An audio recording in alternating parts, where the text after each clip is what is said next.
asked me to talk on caregiver onboarding orientation, and then he adding coaching, counseling, discipline. Yes. And then if we have time and you're interested, we probably could log into my system and let you see some of the forms if you think that's helpful. Quickly, okay? So I'm not the knower of all things, so click. Virtual. Okay, my PowerPoint's not great. I did not prepare anything because unfortunately fortunately last time I had built this whole thing and we didn't get to it, so I didn't think we would get to me. So I did this last night. I'm in the San Angelo, Texas office. Brittany and I are sister offices. I'm the little bitty portion of that. This is one of my reasons why. So he was my third client that I got when I got to San Angelo. He turned from just a few hours a day in assisted living to 24/7 to when he became my family. When he passed away, I'm the one that cleaned out his, oh my gosh, I'm the one that cleaned out his house. And I really felt like if I didn't do one thing in my life, helping that man pass and being a part of his life was what I was here for. So he's part of my why. This is our picture for all of our ads in San Angelo. You're going to see, if we have a billboard, this is what you're going to see. If we have it in the magazine, this is what we're going to see. You're not going to see a stock picture from Visiting Angels. You're going to see, this is a caregiver that's still with me. She's been with me for 6 years. She's she's got her CNA. She is now in nursing school, and she's still working part-time for me. She's a beautiful soul. So we are not a very big office. We sit around 25, 26, 27, but I've had really low lately at 21. We're back up to 25. So click. This is my staff. So Melissa Wood is here with this crazy guy, and she's my client care manager. She has a 25-year career in San Angelo and has done a short stint in Abilene. There's not a person that she doesn't know, and if she doesn't know, she acts like they do, and before the end of the day, they do know her. And so I'm really glad to have her back the last few months, and she'll be there forever. And then these are my two retirees that I talked about. They both retired the school district, of course, at different times. Verna is my HR person, and she's been with me for 4 years, and Susan has been with me for 2.5 years, and she's the administrative coordinator. Their hearts are huge. They are 10. If I can give you any advice about hiring so that you don't have difficult conversations and conflicts in your office, is to mimic exactly what Bernadette said. Hire the people not for the skill set that they have, but mimics what your expectations are and who you are in your office, and you won't have to worry about that part, and you can teach, coach, and build some of those other things. Make sure they're opposites, and move things around in your office. If you have a Excel worksheet that says, this is what HR does, this is what front staff does, this is what, change those duties to meet the skill set and the strength of the people in your office. And change that when you develop and other things happen so people don't get overwhelmed and they see the entire picture, not just a small picture, a portion pane of your window, so they can see the whole picture in the window. And this is my husband. Without him, I don't know what I do. He's an unpaid person. So, okay. So one size definitely does not fit all. What works in our office, you may not get anything. It may not be for you. I was a startup, went in 0 hours, no company car, no company credit card, no building, and started from there. And those things started coming along. It took, what, a year and a half before I ever got a company credit card, and that's when Craig came on, and I'm like, he said, what can I do for it? I'd really like not to drive my personal vehicle anymore. I'm not an owner, I'm a director, so those things come, okay? I spent the first 17 months by myself, up to 1,100 hours. So, because they go, and you go down, and you go up, and you go down. And then go way big, and it takes a long time to hire, you know. So you just have to know what is your strategy, what works for your office, and you have to be able to always evolve that, change it by what's going on. So there, caregivers, staff, there are 4 different learning types. So some people have to visually see it, some people have to hear it, some people have to read or write it, and some people actually have to have hands-on. So developing our caregiver orientation has evolved over time, and it has changed, I can't tell you how many times. But what we always try to include are all these learning styles, okay? Please. So things that have changed recently, things in COVID are not the same that they were before pre-COVID. And things are not the same with our caregiver orientation because of staff shortage.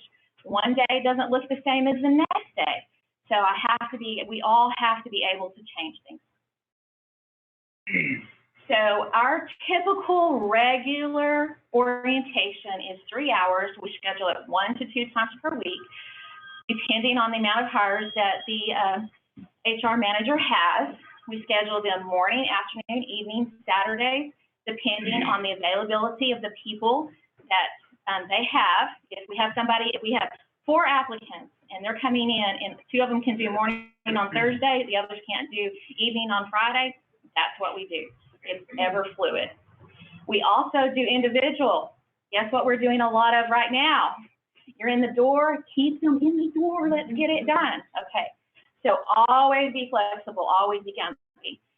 So I'm gonna say something that's not gonna be very popular with you, and you're all gonna say, no, I will not, I cannot, it will not happen, there's no advantage to it. Next slide.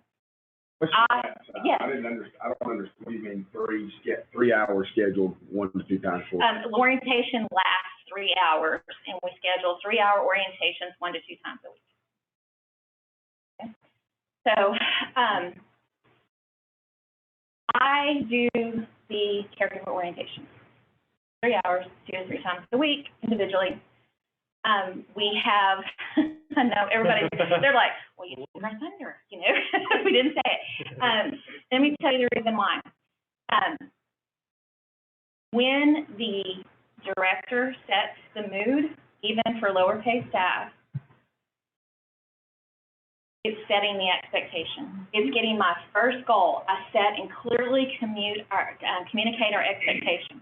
Now, all of the other 3 staff members have participation in it, but I set the mood, okay? And I've had several in here that have been and see it, and I think that comes across every time that, you know, I'm a 10, you're a 10. These are our expectations, okay? Give them the tools that they need to meet your expectations, okay? Get to know them so you can truly make a heart connection and match them with the clients that they can make a heart connection.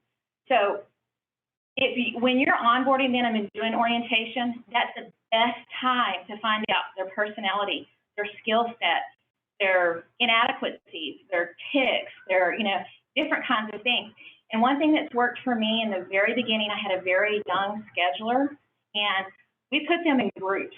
So we had our top caregivers that we really loved, and they had different personality styles, and we had our ARBs and their personalities and their Cs, you know, the ones we don't want to have, but we have to, and every now and then you got to throw in a D, but they're only there for just a little bit, and then you're going to make an excuse of why they were there. But we would get out and say to the scheduler or whoever, okay, so Brittany is like this caregiver in Group A. This caregiver is like this caregiver in Group B. This type of person could go to this client, and this client, so they know without having to spend a lot of time with them, you know, where they could fit in. Because 3 hours is not a lot of time to get with them, but it is, okay? So the other thing that we have to do as part of our goals is we have to retrain bad habits. That 3 hours one-on-one is a great time to do that and setting those expectations. It came from, I don't want to hurt anybody's feelings, in our area. Nurses Unlimited, when they come from there, I know I'm going to have to look at those people in the eye and let them know the entire time. If the dog poops in the floor, we pick it up. And I'm not, we pick it up, okay? So retraining those bad habits that I know that they might have, or just setting those expectations. Next slide. Do you do the whole 3 hours? Most of the time I do the whole 3 hours, but everybody else is picking up my slack. But ideally, we are setting it up now where we all do sections. So, and I'm going to talk a little bit more about that a little bit later, okay? So Craig specifically asked me to talk about how I've been successful in branding our caregivers. So I have made a lot of mistakes, a lot. You have to kiss a lot of toes, and then you have to put clothes on them to make it all go away. So our dress code is, a solid top with logo, scrub bottoms or slacks, their badge, closed-toed shoes, jewelry. We talk about their tattoos, piercing, and fingernails. How do you talk about? It's easy to say, if you have tattoos, try to cover them up, and piercings, put a stud in or something like that. But how do you address fingernails? I did that when they come in to interview. So these are all the things that we do, okay? Their tattoos, their no smoking, perfume, all of these things are things that we talked about. So I have a whole 3 to 4 minutes. I am setting up in our caregiver. We walk up to the front where our caregiver shop is. So we've got all of our T-shirts. We've got hand sanitizer basket. We've got masks. We've got bags, everything that they come and get at any time, okay? And our skill is to be in compliance and be in dress code, you have to be in a solid top. I do not care if it is a scrub. You purchase these on your own. You can go get them at Goodwill. As long as they're not sold, powdered, or bleached, I will put my logo on it, okay? But it has to be solid. I will not put anything on for print. I do not like for you to be abused. Things will be said by older people, and they will only know that you have the big boob with Mickey Mouse on it, not who you were, okay? So it has to be solid. Sorry. That's how we do it, okay?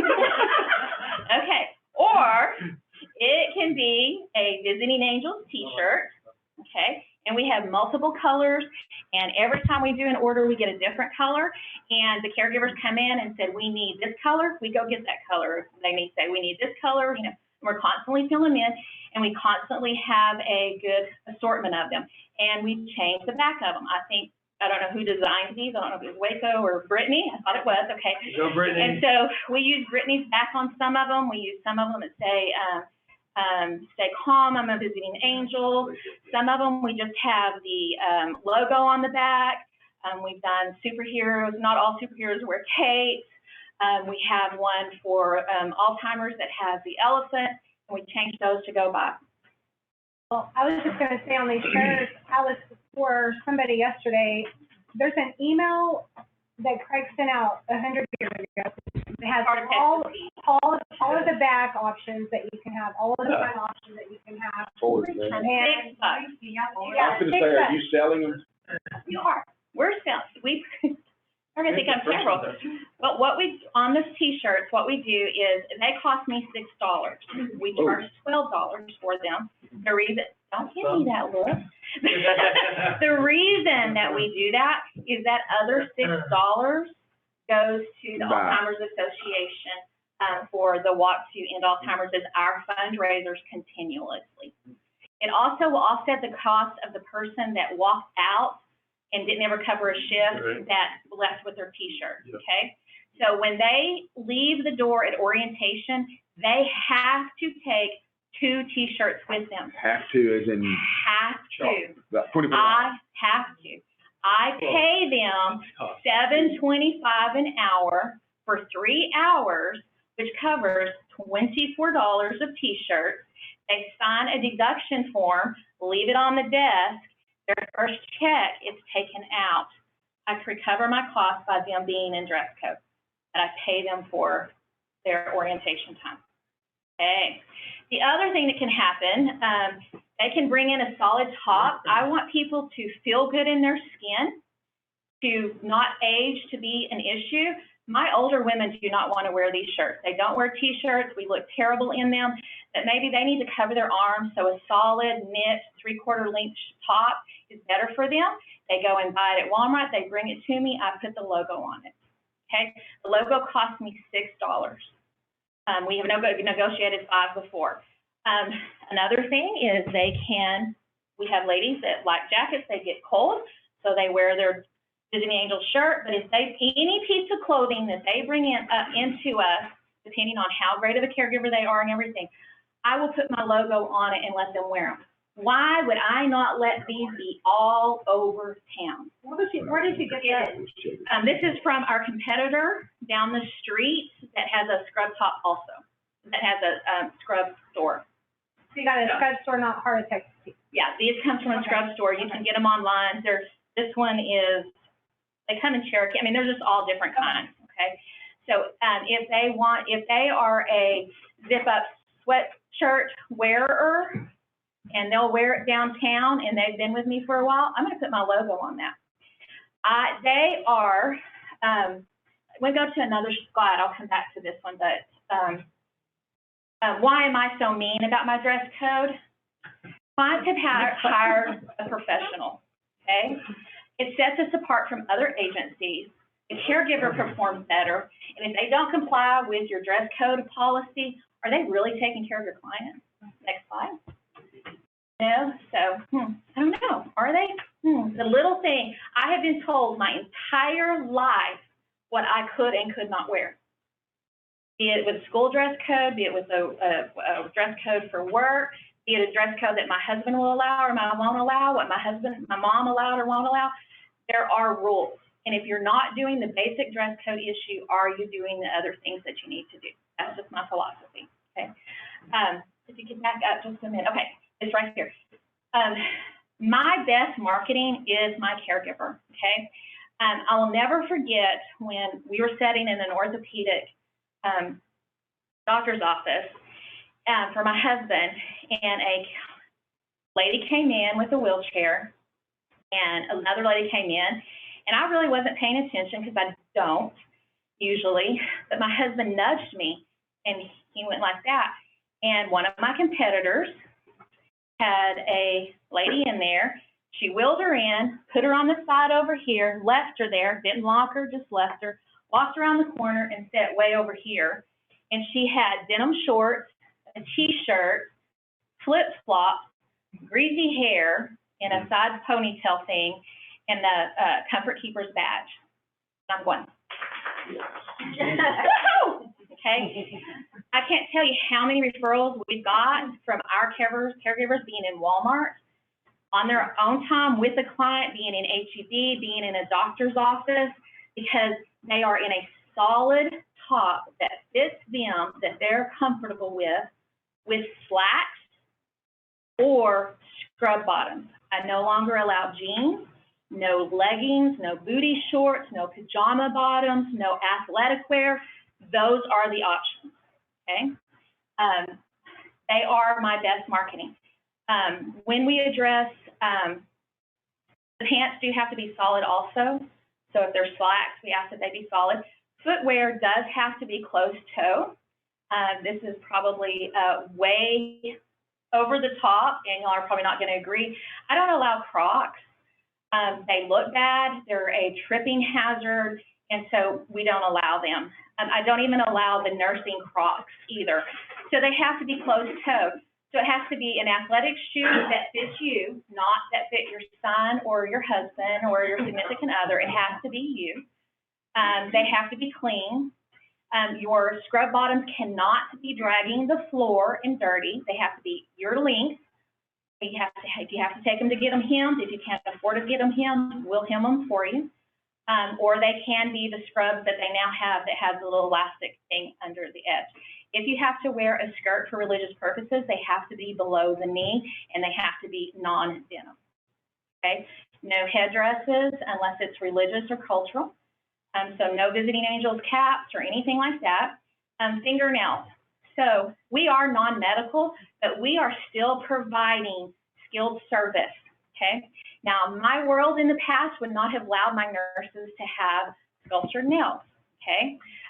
But I do allow that because we are non-medical. However, they can be not even this long. They have to be the super sporty shorts if you have them. Because even if you're not doing bed care or changing incontinence, if you're just cleaning the toilet, you're not cleaning the toilet if you have long stilettos because you're not getting to the toilet where you need to, okay? But also that client could have an issue that they need, you need to catch them because they're starting to fall. And what are you going to have, Bo? Skin tears. Yeah. So we're just not having that, okay? So, and I tell them right from the beginning. Now, if I go to a supervisory visit and they have finils like that, I'm going, hey, no, you got to take care of that. Are we allowed to tell them that they can't have fingernails? Anything that is written in your policy, you are allowed to do. But is it discrimination? No, it's not. I know it's not. Do it in a kind way. Yeah. Just let them know that it's unprofessional. It's a hazard to our clients. Yes, It's a hazard to our skill clients. of care. In a hospital, I had an HR manager that went around. We had a policy that said it had to be a certain length, an eighth of an inch or whatever. Okay. She would go around with a ruler to make sure. Anything that's about patient safety and concern, it doesn't matter. If I put in here that to be employed by Visiting Angels, you have to wear a black bikini every Friday, that is my right, that is my expectation, and I can put it there. Other thing we As have. long as it's in. My business, Leanne. As long as it's in policy. Okay? Probably need You a know, policy handbook, because I've we never go seen from, them. recreational meth. Are you you're not a licensed to, we've got some very What are we doing here? Like, I Good would to have, love- just to cover your tail in the event of a DOL audit. it is. So I do have a question for you about the uniform. This came up in DOL audit in your office a couple years ago. They said, are you mandating your They caregivers pay for to it. wear? You said you have to give it to them. Yeah, I have to give it to them if they're going to mandate. I said we strongly encourage. Strongly encouraged. We say preferred, you have to be in it to work for me. Preferred, but you have to be in it to work for me. But the other thing that we do is on birthdays, they get a T-shirt. We have a badge. We put them a Visiting Angel T-shirt. If we know they have a favorite color, that goes in there. We do a list. It's called All About Me in onboarding. It tells me their shirt size, their favorite color, their favorite hobbies, things about their family, their favorite candy bar, their favorite drink, their favorite restaurant in town. So when I'm giving someone a gift card, I don't just look in my bag and give them a random gift card. Chick-fil-A's got their place, they get a Chick-fil-A card. If a Snickers their candy bar and I'm giving them a candy bar, they get a Snickers. So, yes, ma'am. Share that paperwork with me?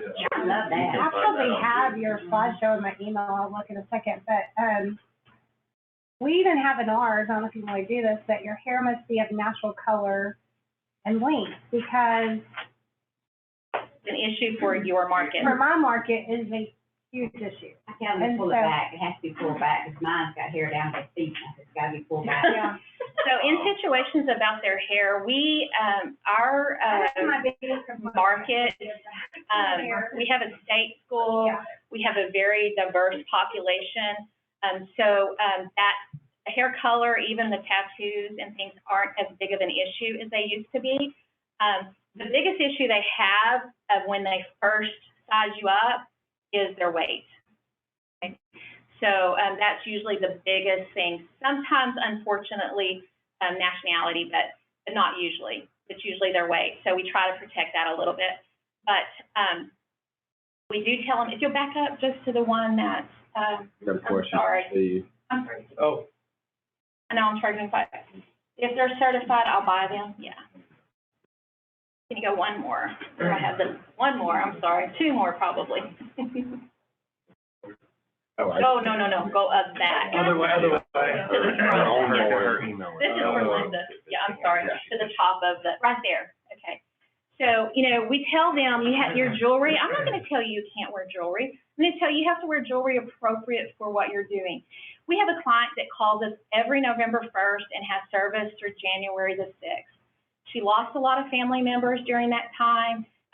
She likes to do Christmas cards that she no longer can do. She likes to go buy gifts and fillers she cannot only do. We don't do any personal care. We don't do any housekeeping. So for my caregivers to be branded and in good clothing with their jewelry and their makeup and all that, that's just fine for what they're doing. It's just fine that they have their hair down. If they're doing bed care or end-of-life care, it's not okay for their hair to be down. It's not okay for them to have a long necklace. Those are appropriate for the job and the client that you're doing, okay? We do tell them that Visiting Angels is a non-smoking environment. If you smoke, that's fine. Don't do it in the car on the way into the client and then spray a lot of perfume on you, as that is a trigger for most of our clients at this time in their age. You can never take a smoke break on time. It doesn't matter if you're doing overnight or in a facility. It is a non-smoking environment, okay? We warn them, we talk to them about perfumes and colognes. We talk to them about personal hygiene. You have to take a bath. You have to wear deodorant. You have to wash your hair. You have to do those things. You have to keep your fingernails clean. Your shoes have to be clean. You know, if you don't iron your clothes, that's fine, but they do have to be clean, okay? We also tell them, because we are in Texas, it is required that they wear a surgical mask to all visits still at this time. And it has to be a surgical mask. It came out a month ago. It can't be cloth anymore. It has to be surgical. Okay, now. Can we pause one quick second? Are there any questions for our Zoomers so far? No, we do Y'all all good? this. She's not doing anything. Corey, Joe? Okay. Doesn't Corey look like Kevin Bacon to y'all? I'm telling you, in person, he does. Corey hadn't moved. He is really good at it. Joe's real still today. Corey's my Kevin Bacon. But I'm still here. Okay, so we can keep on going. Let's see, I think that's really all about dress code, okay? So we set the standard, and we set the standard in our office too. Can you go back? I want to show you, this is one of our older ladies. So you can see she has a little bit of a different shirt, and it's monogrammed, okay? This was the second person that I hired 8 years ago, and she retired 60 days ago and moved away. So, and then not only is it my best marketing for getting clients, but they're also my best marketing for getting other caregivers. Sure. So this is a video real quick. I'm sorry it paused on that. I think if you just tap it, it did it for me. It was a second, I saw it running a second ago. Hover, yeah, hover over. Hover, and then play it. Audio. Oh, shoot. Yeah. Oh, it's so good. Oh, I'm reading your lips. Y'all can't read? Okay. So she is, you go ahead and do that. Even if you do this, it's not? Oh, yeah. Oh, disappointed. We're gonna blare it as loud as we can. Try to start it over.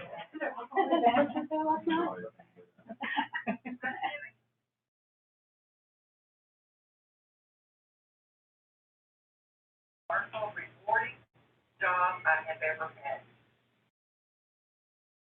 Precious people in history right here in San Angelo. So if you have a big heart, you want to share, let's see it. She's a 20-year retiree of the administration building at the school district. It's the best job she's ever had. So that's, you know, and when somebody else sees them, we had a hire just the other day. She's a precious young girl that's in college for nursing, and she was working part-time at Merle Norman. She saw my HR manager come in, and they will either have their badge on or they'll have monogram. And then I went in, and she was laying in the floor plucking someone's eyebrow. And then 2 caregivers went in, and she said, I knew after I saw 4 people, and you were all kind and beautiful spirited, I had to work here. So definitely, even for caregivers. Okay, so that's my #1 thing in the marketing toolbox. So Bernadette and Craig were with me maybe 2 years in for a breakfast that I did at Girling, now Kindred. And I asked the question, why do you refer to me? And the first thing that came out of a lady's mouth is, you show up on time, you have teeth, and you do what you say you're going to do. I call you, and what you say you're going to do, you do. If you can't do something, you tell me, I can't do this, but I can do this. So This is for Linda, if you'll see if that will do it. TikTok. So, we made some mistakes. So,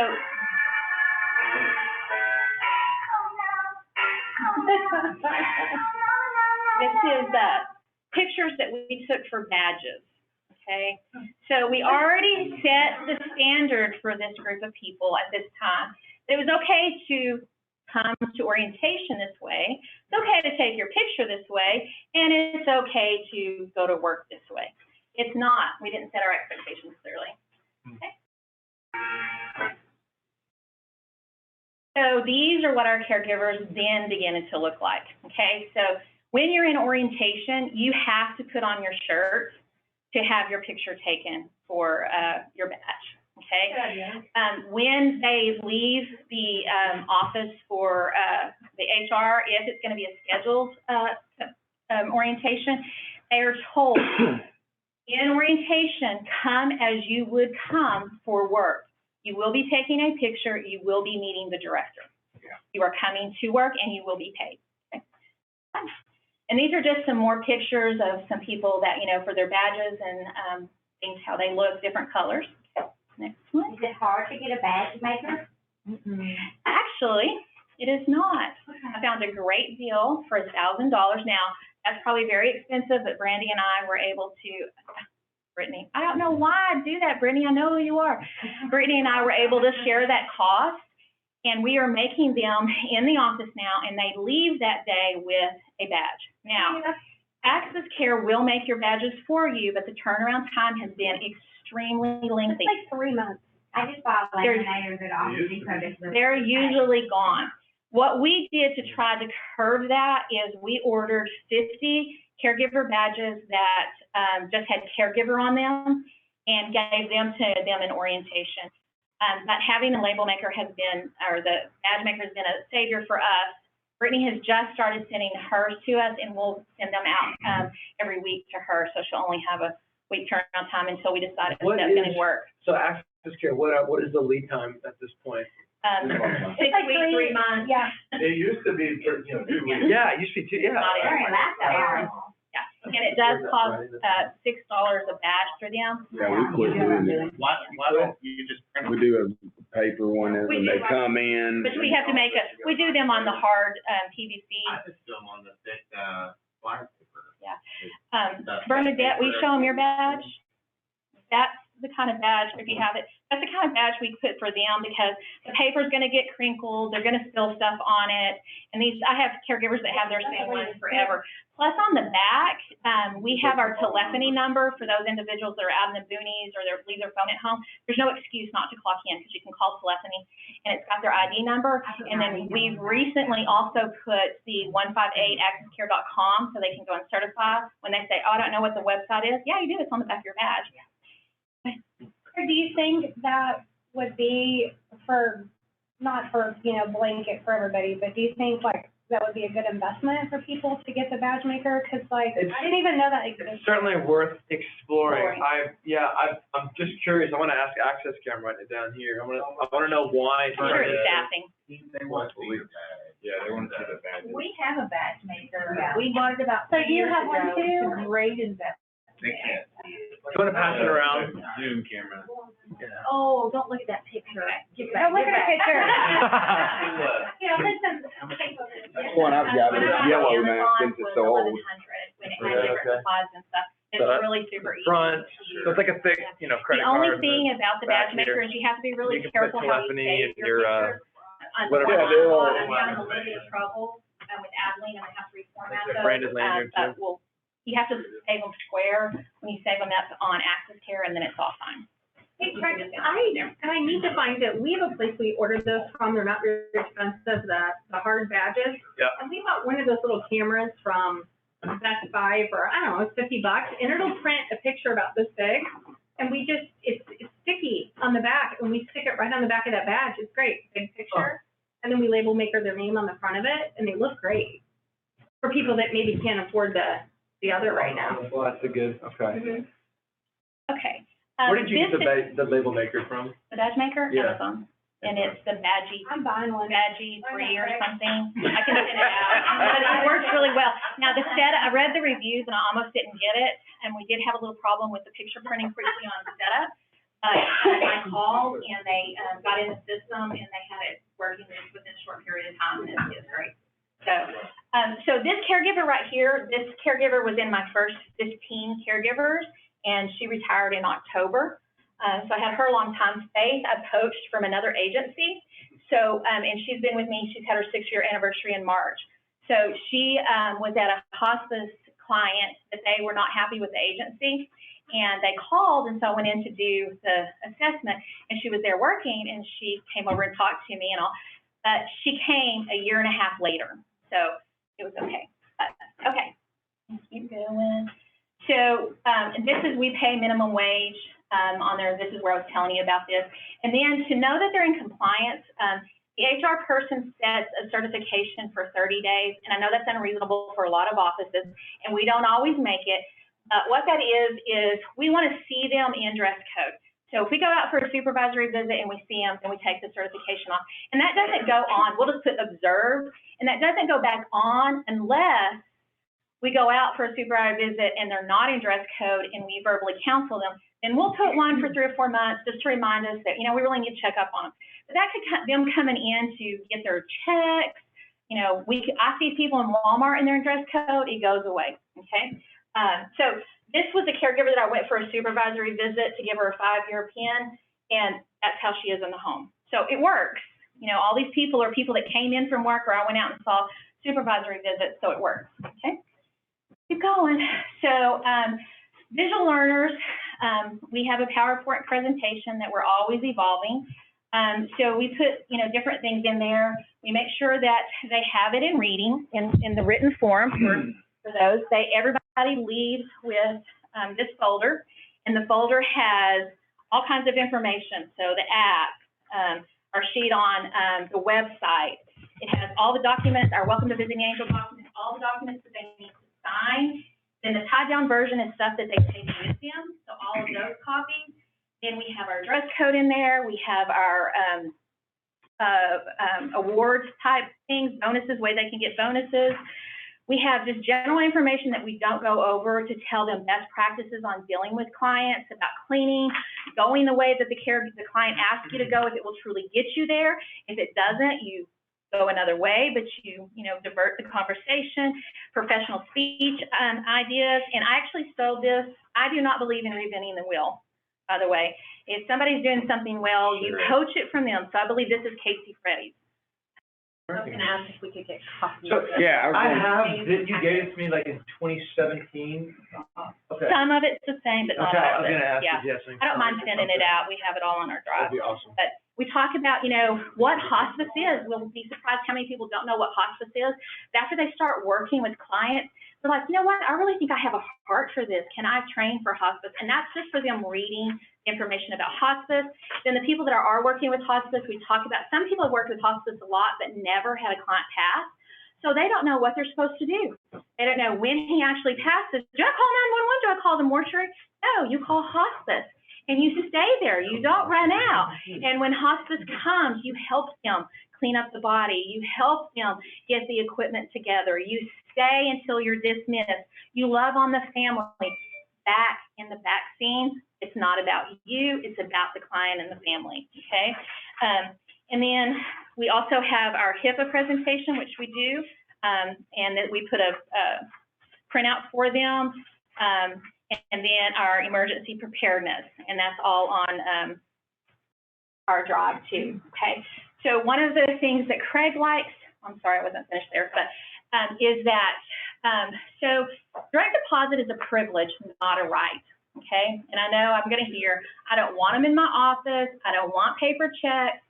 That's fine, evolve however you want. It works for us, okay? My biggest pet peeve was when things started getting bigger, is I might not know the caregivers if I didn't do orientation. Also, other agencies let them do what they want. So they hire them and they never see them again until they're not there. I don't like that. They work for me. They don't work for the client. They work for me, and I assign them to a client. I want to see them. I want to be a family with them. I want to love on them.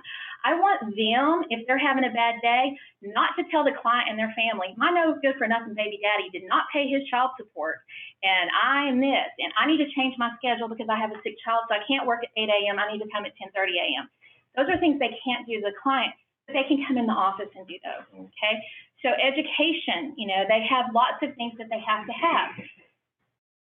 Another thing that's not going to be popular with me that works for my office, my background is in healthcare administration, and documentation is a big thing to me. On an app, when they leave the client, they have to document on the app narrative and ADLs. Okay, if they haven't done that when they come to get their check on Thursday, they have to go back and do that. I also make them certify because they don't know what clients are long-term care. They don't know what clients retire care. They don't know what clients have caregiver portal or client portal to where that's how they're keeping track of their client. So everybody has to do it, okay?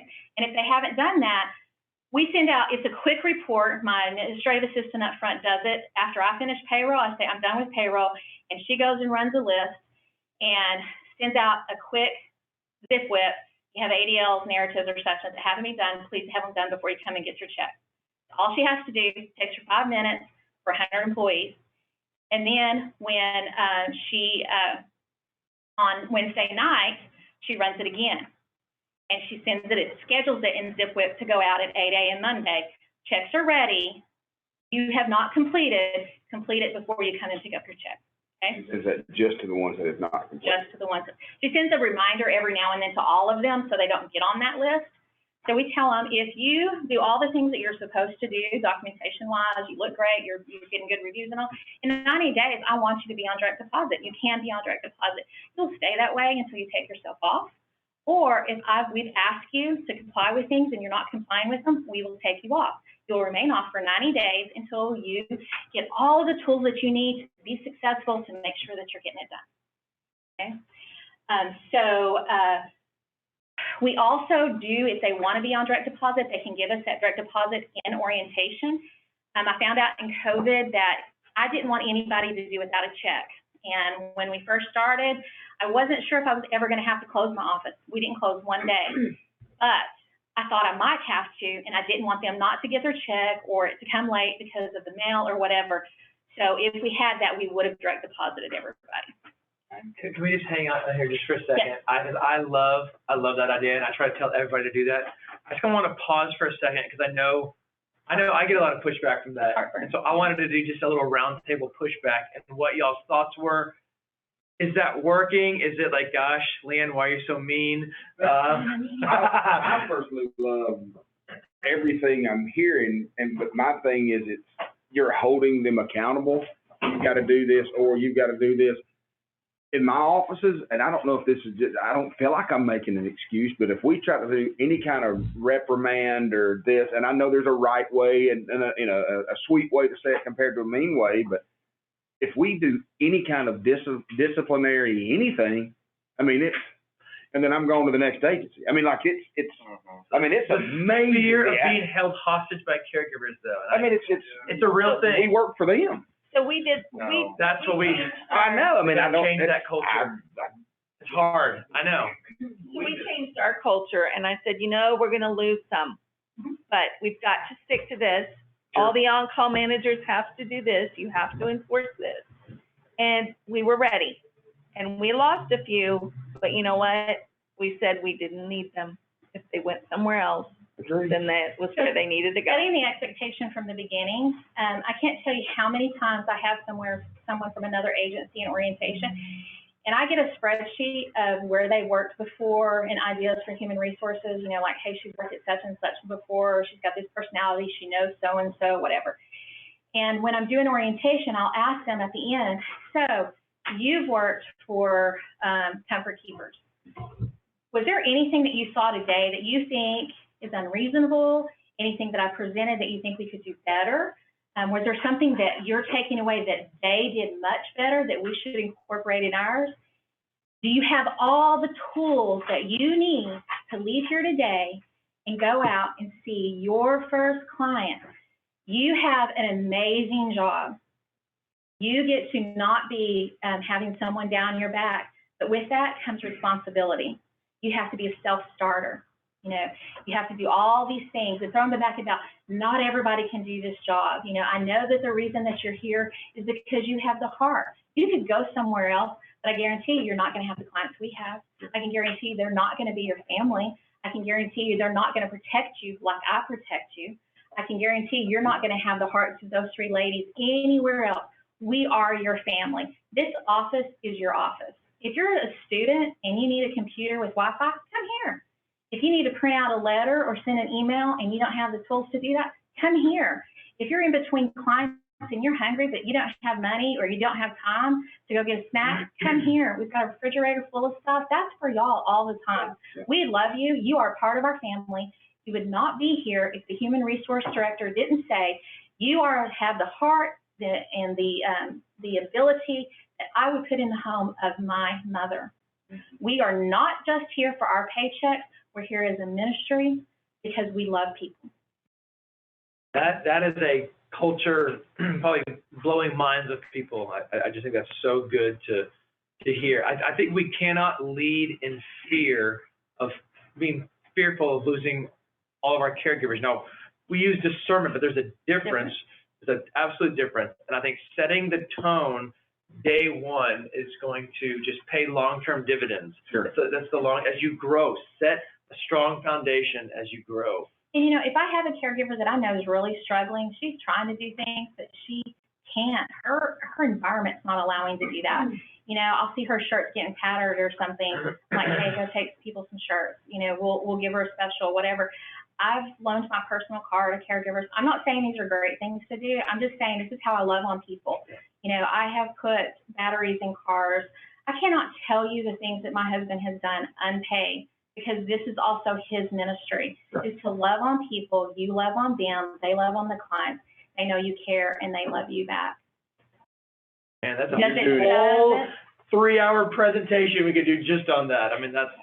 And you're doing it individually, you said. You're not doing like three people at once for orientation. You're doing them all individually. No, it's flexible. So normally I like to have a room full. Sure. Because interaction, experience from caregivers that have done it in the past, encouragement of the young techie people to the older people.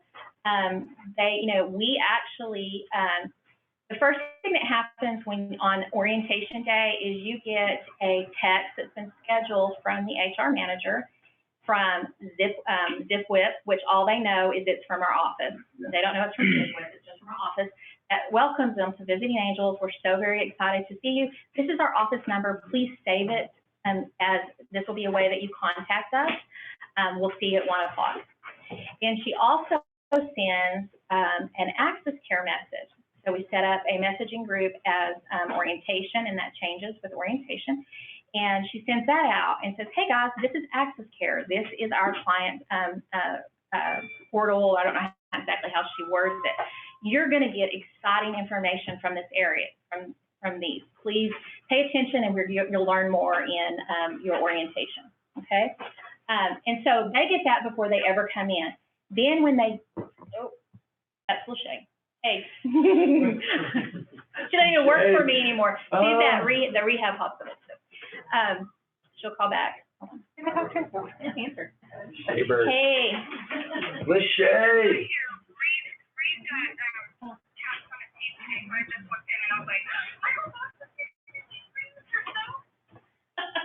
No, I'm in Waco. You hear Craig? What's up, Shaybird? Craig! How did you not know that? I'm doing a presentation in Waco, so it's okay. Okay. Melissa brought it for me. Did I get anything in there you wanted? Okay. Talk to you when I get home. Bye. That's my old schedule. Okay. So I don't have the time. Okay. So I know I don't have the time.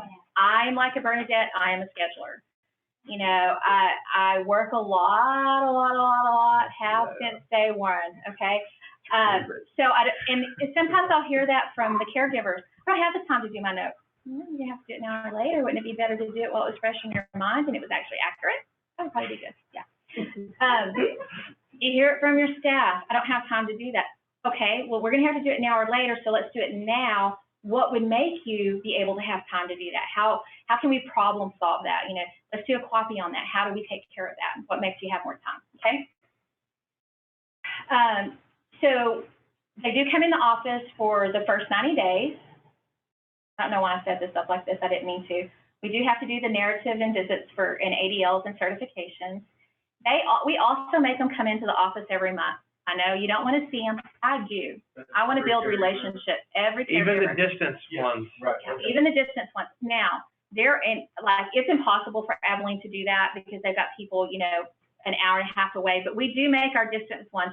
But we make sure that they can do it in their schedule. Okay. Now, if we have one in Sonora or Ozona, we can't do that. But we're going to mail out their monthly stuff to them. But we're going to make an every 3-month visit to that client for supervisor and get them in. How do you do all of this and intakes?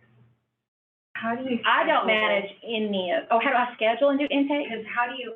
No, I meant. So how do you do this and orientation, make sure you're in the office and then program your intakes around all that? So I do the orientation and I do scheduling. I usually do the intakes, but I'm not doing them right now since I did the knee thing. So the client care coordinator is doing that, and we're probably going to keep it that way because that way she knows her clients and she will eventually take over scheduling when we do the other person. But I don't do any of these things. The front office staff gives a check every 90 days. She makes sure they're in compliance with their ADLs while she's answering the phone in between doing her long-term care insurance. She's the one that manages the files. So the office once a month, we have a folder, a file folder by her desk that has 120, 100 to 120, whatever we have, folders in them, and they have their name on them. And right now, when she gets paychecks, she's printing off pay stubs and putting a copy of that in the folder, even for the ones that have direct deposit, because we always get, hey, I need 6 months worth of checks for this, or 6 months worth of checks. So we set them up from the beginning for success. And we tell them, we're going to give you we're going to give you your check, but we're also going to give you a copy. You're going to have your direct deposit, but you're also going to have a copy. Here's a folder also to keep them in. I won't supply them again. All you'll get, if you need that, is a summary of your visits, of your payroll. That will change and will help with the new thing that they're doing with Access Care. You do it, you delegate well. I don't do any of that. And you hold them accountable to what the tasks they're giving. Spot check it. And I think that's so important because I think so many of us here, when you start out small, we want to control everything. And like I've done it since the beginning. Therefore, I controlled everything. I don't want to. The sign of a good leader is not being missed and not needed. I'm finally there in my office. I have not had one phone call except for a facility saying, I've got a 24/7 coming home tomorrow. You got to take them. And I made a phone call to the client care coordinator, and she's taking care of all of it. First time in 8 years, it takes time. Takes time. Are you gonna ask something else, Claudia? I was going to ask the ages of your office support staff, and it sounds like they had education in their background. Two were retired. And retired. Two of them are retired, and they were actually secretaries in the admin office. And then Melissa, she's the one that has she's been a marketer for home health. She's got a vast background. But what I have had in the past, Lachey, she was my second hire, and her background was a registrar at the hospital. And I hired her because she was extremely confident. And when I asked her, why should I hire you for this position? She goes, because I'm awesome. You know what? You are. Let's hire her. Okay. And she was there until she got remarried. I think it was 2.5 years. She did a great job. She did hiring. It was just me and her. And we were all the way up to like 18, 19. We even got over 2,000 with just her and me. She did the scheduling. We shared on call. She did the reception work. I did, visits and things of that sort. She decided to have children after she's already had one that was 15, and she had them 11 months apart.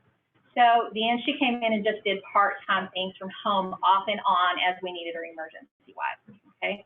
I have had one that was extremely competent and could do a great job, but unfortunately she had some mental illness that didn't allow us to keep her. She would show up with pain all over her and just not for the task. I hired a caregiver one time that was an excellent caregiver, A+ caregiver. She was there 2 years. She did the front receptionist, and she went back to the scheduling. She did a great job. She just got paid more at another opportunity she had to still stay in contact with her. And the only other person I've had was her sister, who did not do a very good job at the front, but when her sister left, did an excellent job at scheduling, but was not truthful, so we let her go. But that's all the staff I've had in 8 years.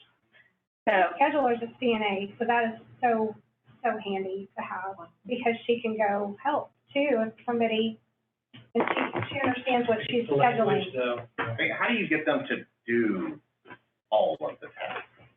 The tasks that I ask them to do? Yeah. Like, Caregivers without like trying to deduct things. I mean, when you delegate something. Oh, to my office staff? Ask them to get it done. How much follow through, when, besides setting that time, do you allow? I mean, because historically I had that and then laziness to follow that it's not done. Cattle prod. So. Well, I'm not a micromanager, so that's where I'm just really, I'm not a macro macromanager either. I'm an expectation and follow through person. So, and I'm an 8. I don't know. I didn't know, don't know what any of that means, but I thought that was important, but I didn't put it in my presentation. I'm from the old school. I knew I was a gold/green, so I'm an 8. I don't know what the wing is, but anyway, when they come in, they train with me. So they do everything with me. So that, of course, there's nothing I have not done, cannot do, probably didn't write the policy for, and am not willing to do even still to this day. So they train with me. They go out on ISPs. When we were, a small office, when I had those calls of, it's emergent, I need you now, kind of like Benji's soup story, they went out with me and they participated in doing those things. But then I give them the checklist and I say, I am not a micromanager, but I want you to do it my way. I want you to follow my steps until you're confident, you have a good outcome, and then however you still get that same outcome, I'm good with. And you are empowered. So you are empowered from, if you're the housekeeper at the hospital all the way up to administration, you're empowered. You do what it takes to take care of the client and the caregiver. If it was the wrong decision, no one's going to know that but me and you. You're not going to get reprimanded for it unless it was illegal. What's going to happen is I'm going to tell you why I would have done that, why we should not do that, how we could have done it better, and then you're going to come back to me and tell me how you would have done it better. And that's all that it is. So, and then, of course, it's very important to continue with your coffee. So if you've given them a task and until you're confident that that's the person that you have to go back and spot check them. I don't want to see everything that they do, but if I take 50 samples and only got 2 mistakes, they're doing a good job. Yeah. But if I have 50 samples and 43 of them are wrong, I need to recoach. And if I've got them in the wrong spot, I need to move them. And if we still have 43 that are wrong, I need to let them go. So, and that doesn't matter if it's a doctor or a caregiver or the housekeeper. So, okay, and the other thing in their file that they have is that's where we put education. So every year when their annual evaluation comes around, they're required in the state of Texas to do a bloodborne pathogen review. So I just do the test that we do at orientation time, and they take that test, okay, and they bring it back. The receptionist manages that, and she manages it through certification and evals. She manages the insurance through certification and evals when their car insurance runs out. If their car insurance runs out and she doesn't get it within 20 days, she goes in their attributes and marks them a do not hire. So she's empowered, and ownership makes her more invested in the caregiver and the client. Other things that we'll have in there is we will have newsletters, we'll have gift cards, we'll have thank you notes from the clients if we get them. We put them in there. They have to come in to get them. If a client calls in and says, Renee's doing an excellent job, I don't know what I would do about her, I have these cards that say True Angel, and we write on the back that they are a true angel, that Mr. So-and-so calls, and, you know, write them a handwritten thank you about what they have done for the client.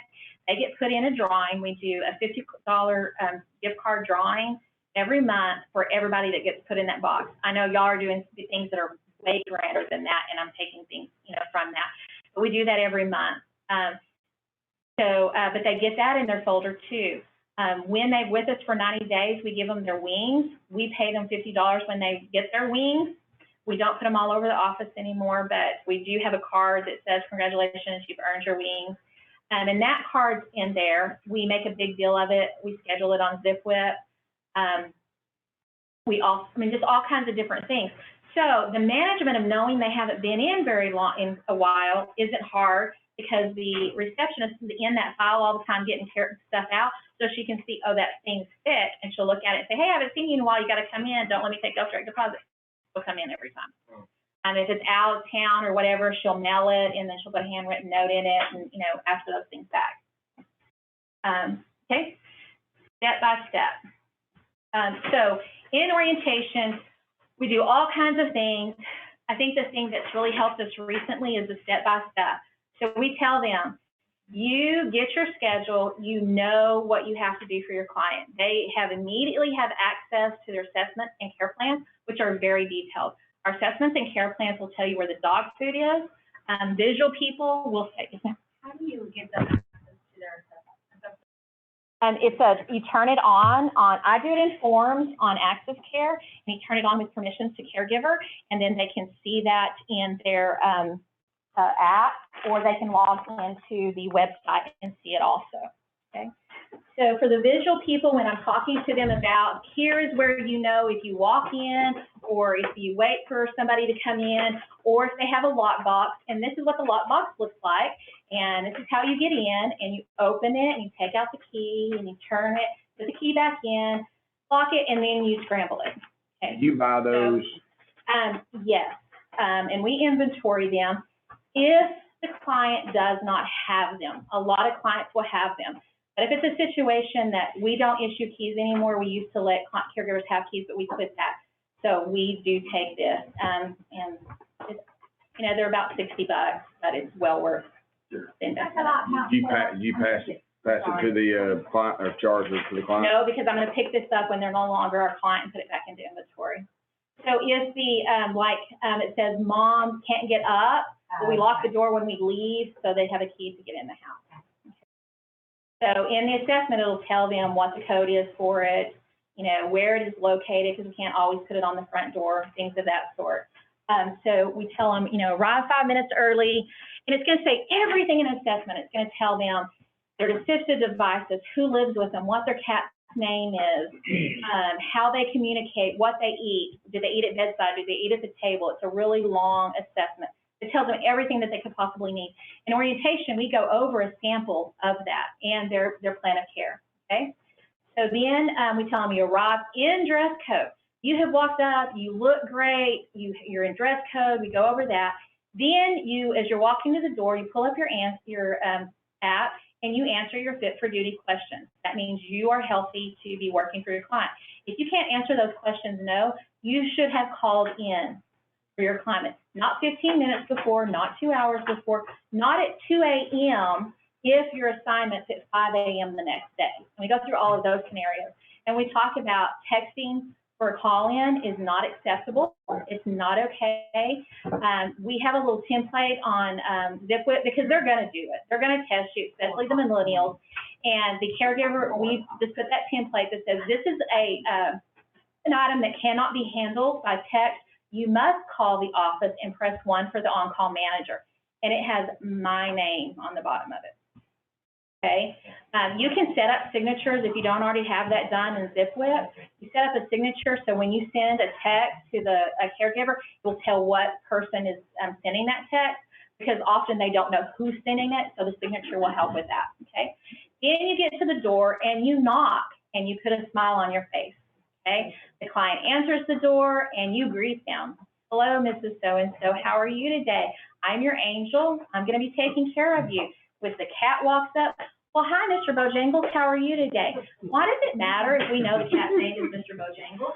Well, it does matter because if I look the part, I am smiling, I dressed her and the one she loves the most, I have won her over. If I'm faking it till I break, if I'm screaming on the inside that I really don't know that I can do this, I have set the standard that I can do this, okay? And then you immediately go in and you go wash your hands.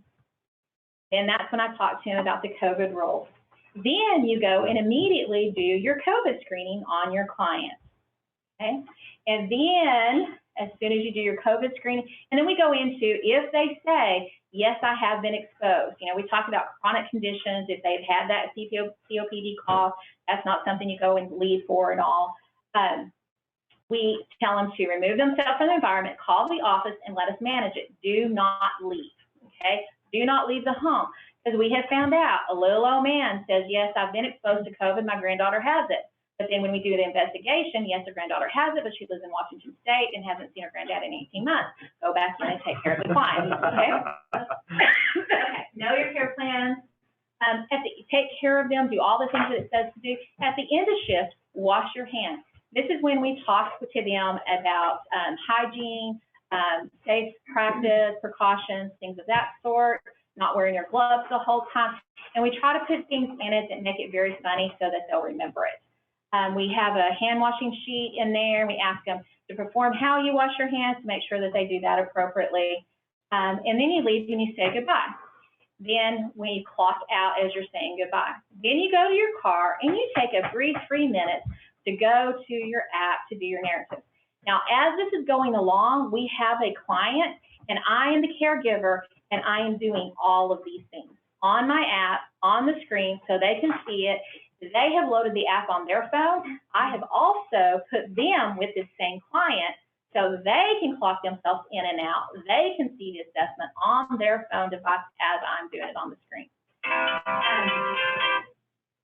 And we tell them the things that have to be in the narrative note, you know, so had a good day. That's not a narrative note. So I'm telling them that these are the things that the family are going to see, or these are the things that when the family calls and says, so what happened, what exactly was done at my dad's house on Thursday?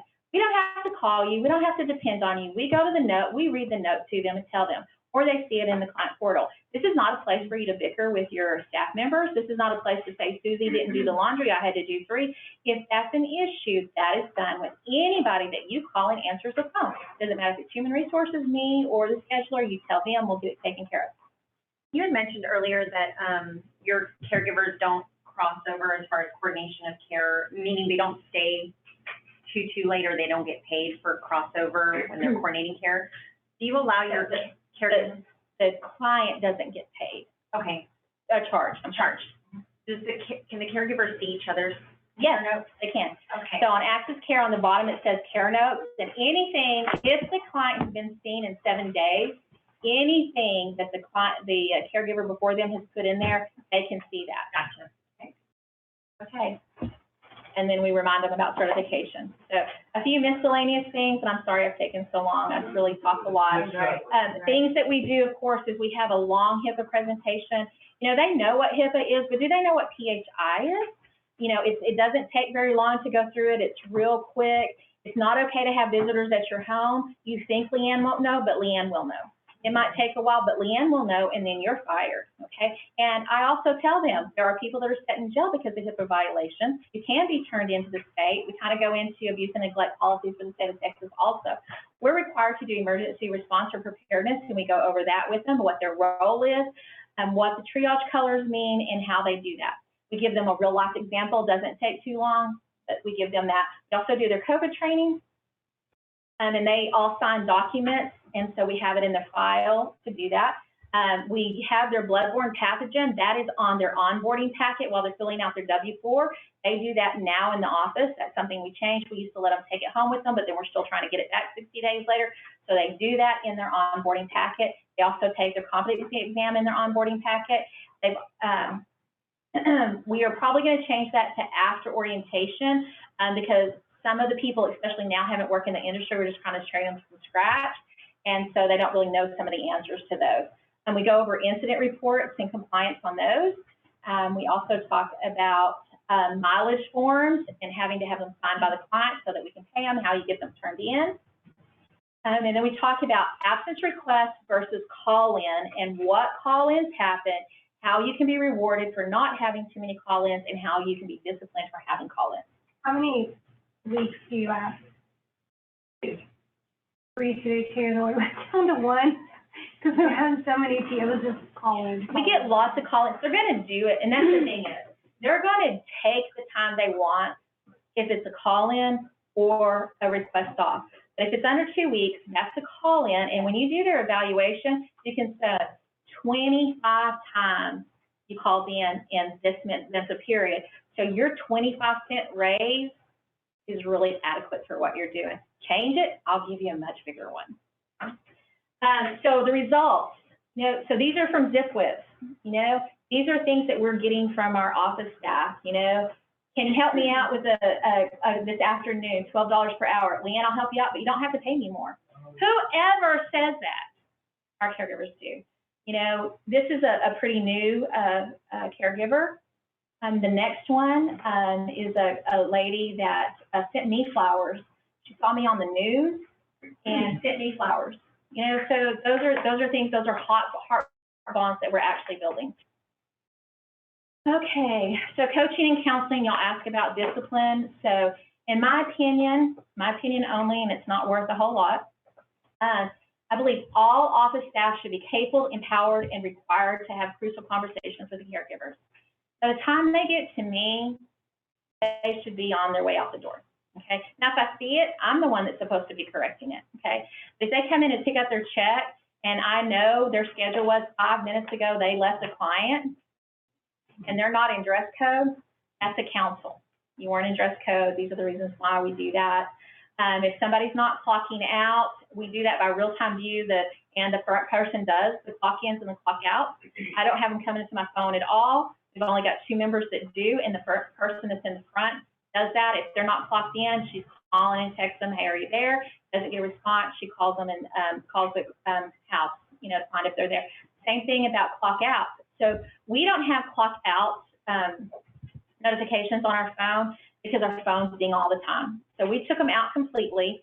The following day, the receptionist goes in and she goes to real-time view, and anybody that's not clocked out, she calls them or texts them and says, hey, what time did you leave? And they tell her, please remember, it's your responsibility to clock out. It's the only way I can accurately pay you. And she puts it in the call log as an incorrect procedure, not clocked in, not clocked out. That's done in their evaluation as well. That can be addressed. So when we do have verbal or text cancel, sometimes it's a text cancel. Somebody says, hey, remember, Mrs. Such doesn't like that. We've talked about that numerous times. Always document it in the call log and tag it as a verbal counsel, okay? Because then when you get to the written verbal counsel, then that's when you're going through your emotions that will help you on your unemployment and Department of Labor, okay? If the caregiver chooses to continue to not comply with the expectation you've addressed, even when it's the most inconvenient time, you have to address it, okay? Even if it's an A caregiver, you have to address it. It's not comfortable. It's the thing I hate to do the least, but people can be salvaged. I've had A caregivers. I'm like, come on, what's wrong? Why would you do that? And it gives them the bounce that they need back. Or it takes a C or D and says, you know what, I am better than this. And it gives them the skill set that they need to make a change and make it better. And then those ones that you're like, I gotta get them out of here because they're a way liability. And it gives you that 3-step problem way to do that. So you need to always follow your policy on disciplinary actions, because that's the first thing that Department of Labor is going to ask you. What is your policy and did you follow it? So I'm a big policy person. I like to have it written down, but you don't want it written down if you're not going to follow through with it. So if it's one of those things that you're just doing because I want to be perfect, but it's not something that has to be there, then you shouldn't have it written in policy, but you need to do it. So we use forms in Access Care. That is the share code for the disciplinary form. So it's got, we have our verbal, and then when it gets to 1, 2, 3, it's got the verbal written, the second, and the final. You always have to describe the infraction. You have to decide the disciplinary action that you're going to take. Sometimes it's nothing. Sometimes it's we're going to review it. We're going to do pop-ins every 2 weeks, and then a plan for improvement that y'all develop together that will make them successful. And then you do sign them. They don't have to sign them to be valid. So if they refuse to sign it, it doesn't matter. There's a little statement down at the bottom. And then always remember, you have to do what you say you're going to do. So if they say, I'm going to check on you in 30 days and make sure that that's better, you have to do it on the 30th day to make sure it's done. So you need to put somewhere where it will let you know. That's it. The only other thing that I had is when we're talking about visuals, we have lots of things like y'all ask about the sticks. So a lot of people don't know about memory care, but they might be interested. We do have a virtual dementia tour that we take our caregivers through. It's very eye-opening. But when you're talking about things, if you'll have visuals in front of you, and I'll tell them, memory care can be the simplest little thing. You don't know with your dementia client, how to keep her busy. Look for things that she's doing. We had a little farmer's wife that when I was doing the assessment, she kept going over to a bowl and pulling it out. And I asked about the bowl during the assessment, and she goes, that was her mom's, and she always snapped her green beans in it. So I went into the dollar store, got these little sticks, put Velcro on them. Kind of what does that mimic? So she goes over to the bowl, and she pulls these all apart, and she throws them in there. And then the caregiver comes back through, and she puts them through, takes the bowl somewhere else. We explain what happens in a diseased mind and what some of those behaviors are. This basket over here is not to ever be put up. That's not laundry for you to do. That's basket for them to be folding. Have them fold it, put it in front of them. I have a friend that does these for me, and they're fidget blankets, and we brand them. So, they can be setting in facility with their fidget blanket, but it's got visiting angels on. So sometimes that's a gift, sometimes it's something a family purchases. It just kind of depends. So, that's all I have. That was so good. Y'all are kind. I think it's so interesting. I've never heard of this Enneagram. I didn't know what it was. How different we all are, and so what works for our office and works for us is going to always be so different than how we do. That's exactly right. Based on what that Enneagram thing is, I guess I should have known what that was, but I think and it's not a one size fits all. Just because it works for us doesn't mean it would work for anyone else. Right. And we take things that we hear from your offices and go, this would be way easier than what we're doing. But I really like how you have a very nurturing office. You have almost a motherly approach because, something we always talk about in orientation is we're not just teaching visiting angel skills, we're teaching life skills. And so I like your approach, and I like how your staff all kind of fits together like a puzzle.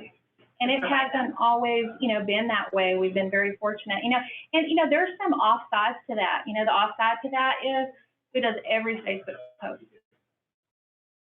If they walk to their desk and they're like, the internet's down, IT, I am not IT, I'm not, but there's lots of those things that happen. So that's the other side of it, that I don't have time to be the mom in the office all the time anymore, but so they can take that and I can do those other things.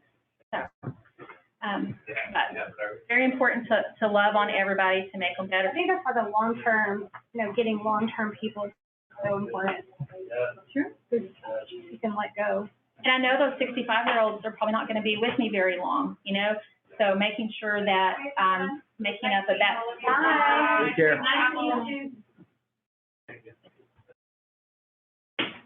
To make a backup plan is really important. So.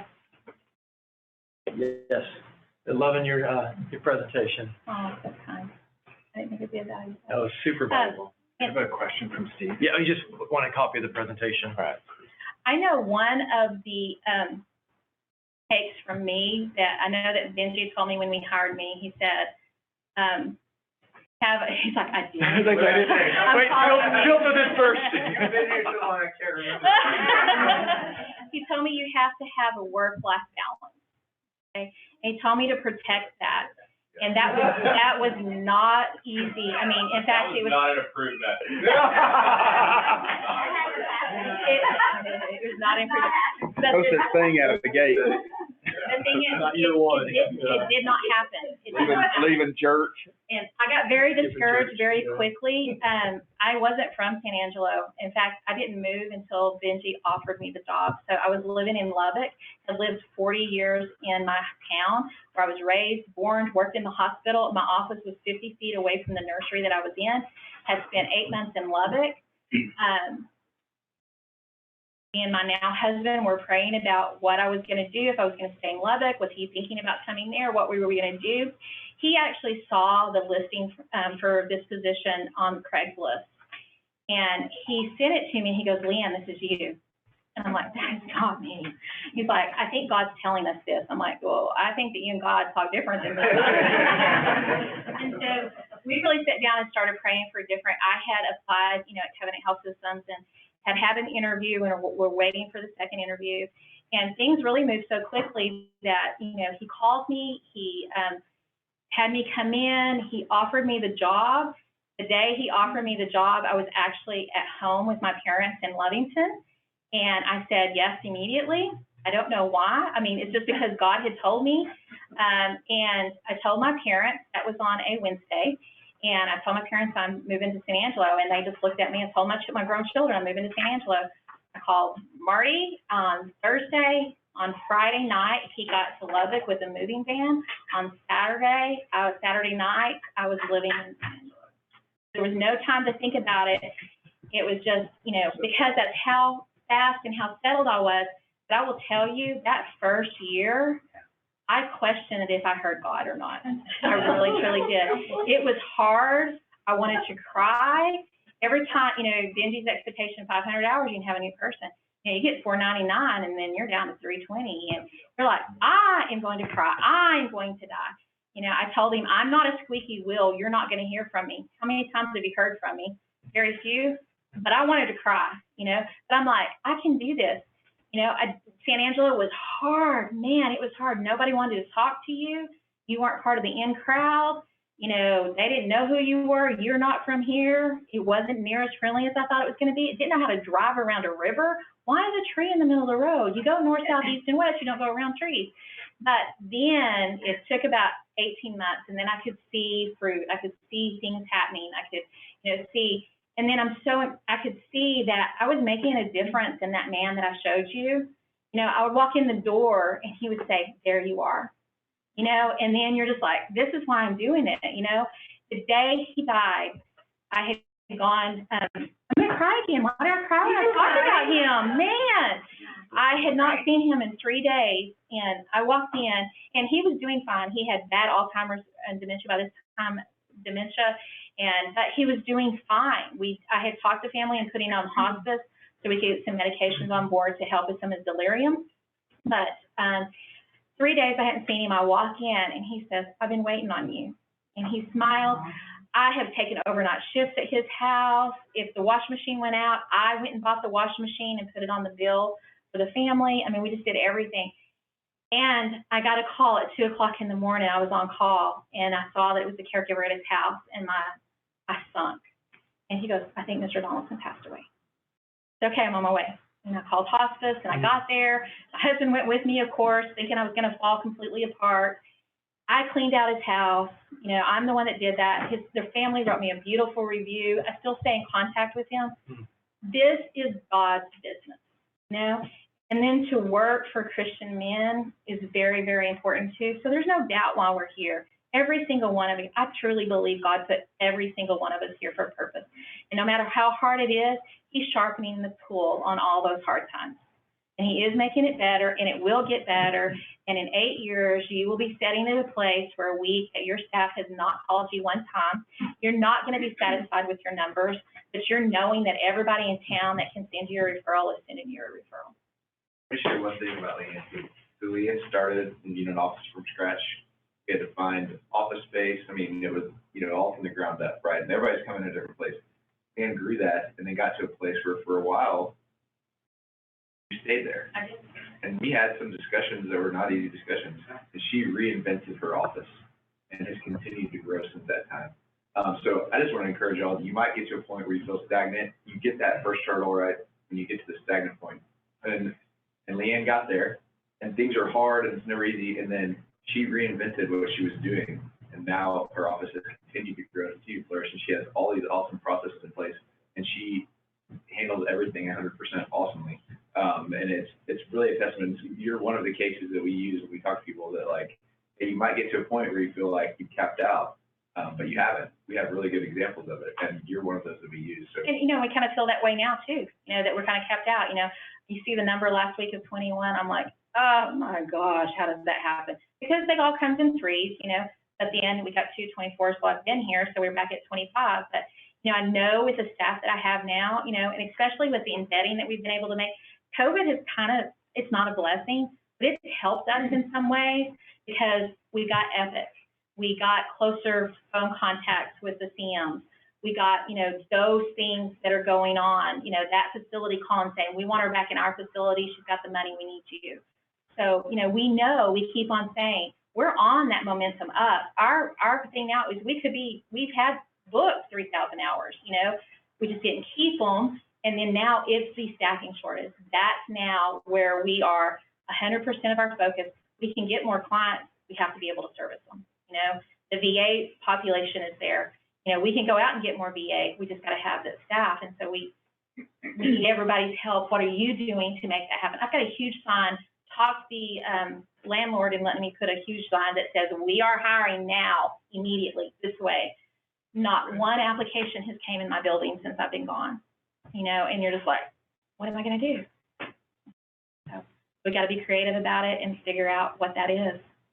Told staff that we're going to go out and twirl signs, whatever it takes. I told Marty one day, I said, you may have to go walk around in that clown costume that you do, go coach people without your visiting angel shirt, something, because we've got to get people. Office Depot, or someone. It's outside Office Depot. And I really appreciate some of the ideas these two gave us about the way that they're doing their different bonuses. A $50 bonus is not helping with anybody right now, but they came up with some pretty creative ideas. So, that's something we can put a pencil to see if we can do that or if we can't financially. But, we just need everybody's, what do we do? Thank you again, Leanne. A lot of great stuff. So. Thank you. All right. Well, okay, we are just wrapping up here. Tons of ideas. Just kind of drinking from a water hose past several days. I would just say if there's, again, so many ideas, we got a lot of recordings we'll push out as well. If you can just do 1 or 2 of these things, now, and then, we heard dozens and dozens, and then gradually implement other ones and implement them along the way just to improve, sharpen, the hiring, is the, caregiver accountability, developing office staff, all the marketing stuff we talked about, recruiting, tons of stuff. So don't think you got to do it all at once because that can be overwhelming. So I just say start with 1 or 2 of these. And if there's questions or follow-up on a lot of the reasons we do these is so we guys can build relationships with one another and you guys continue these conversations. It doesn't end here. You guys hopefully exchange phone numbers, emails. You guys can get a hold of each other. That's the best part of this, just from being here in the past, just, meeting the faces. And then now I have, particularly Leanne and, Bernadette, just anything I need or any questions I have, or just a text away. You know who you're talking to, and it just feels good to have that. So I hope everybody else gets, and now I've met Jason and Claudia, and of course, she's so far away. She lives forever away. But, now meeting Jason, I just think it's good for all of us to have that person to call and say, help, because you're busy. So, any access care problem, I'm like, help. Please help. John gave you a cell phone number? John Atkinson? I think she's probably better, honestly. Oh, no. Leanne is super user. I can get his number. Yeah, but you want John's number, just let me know. She has some good ideas as well. So we will be sending out all this information. We're going to download it all from Zoom, and we'll try to, much we can break it down in different sessions. And for you guys zooming in, there's going to be available as well. I think a lot of requests for some slide decks are coming your way as well. Another thing I would say is, so again, just take some time, kind of reflect on this if you're driving back or flying back, and just kind of go through some of the notes. I think there's just so much good stuff in here. And then when you think about it, send me like, hey, this was good, or hey, maybe consider this next year. I would love any feedback, how we could take this thing up a notch, because I want this thing to get better and better every year, and you guys to grow from, not just relationally, but just from the ideas. I think that's maybe some of the feedback last night, is just some of these kind of offline conversations you'll have, is just, what happens between these meetings and in the evenings and dinners and things like that. So. And share your ideas, we don't have to read it. Yes, sharing ideas. Just Well, that's stick it out there. Tuesday calls, a lot of good ideas flowing. Anytime, I encourage, I know I say on the calls, but I send out that invite. If you have something that you've tried or has worked even a little bit, reply to all and share that with the whole group, because if people don't want to use it, they can ignore it, but I would much prefer it get in front of everybody. Yeah. Well, I think now that everybody's met each other, it might be easier to not feel as intimidated on the phone. Because sometimes I want to say something and then I talk myself out. So. Yes, be bold, share, please. Okay, good. Any last minute kind of feedback, questions or anything? I think implementing a motivational and tools so we can analyze ourselves and things so we can learn how to grow. Okay, I like what. Okay, start, stop, continue. I thought that was really good. That was cool. Michael shared this yesterday, so we'll certainly have those when we do our monthly or quarterly calls. What do we need to stop? What do we need to continue, or start, stop, continue. So. Craig, can we get one of those tests you gave me when you hired me for a scheduler? Oh, the assessment? So we can Okay. see who's a good fit to be a scheduler. Okay. I have not used that thing in a while. I need to bring that, blow the dust off that thing. 6 months ago. Oh, no, that's predictive index. Yes, that's the next level one. This one's not quite as intense, but you kind of figure out, hey, what you're looking for administratively or in a job. Okay. What'd you get them? Predictive index test, is that what you're talking about? No, I was doing it in the lobby of a hotel because I was under such time pressure and there was a kid's birthday party there. Okay. And I was like, oh my gosh. You passed. I passed. That's right, that matters. It's history now. Okay, well, thank you guys again for coming up for a few days. You went from families and kiddos, so. And dogs. And dogs. I'm gonna go eat at barbecue for lunch. I will pay for anybody that wants to come to barbecue. Yes, barbecue. It's great, probably the best barbecue spot. I love you. Best barbecue in town. All you do is go back, it's gonna go, yeah. Super close. I'm pretty sure I ate it I learned that the hard way yesterday. Don't turn right I now. made the wrong way. Great. Right, I'll just back around and let's go. Oh, yes, you can have this. I think I got it back. I think if you have, Oh, well. but if you're. Be careful.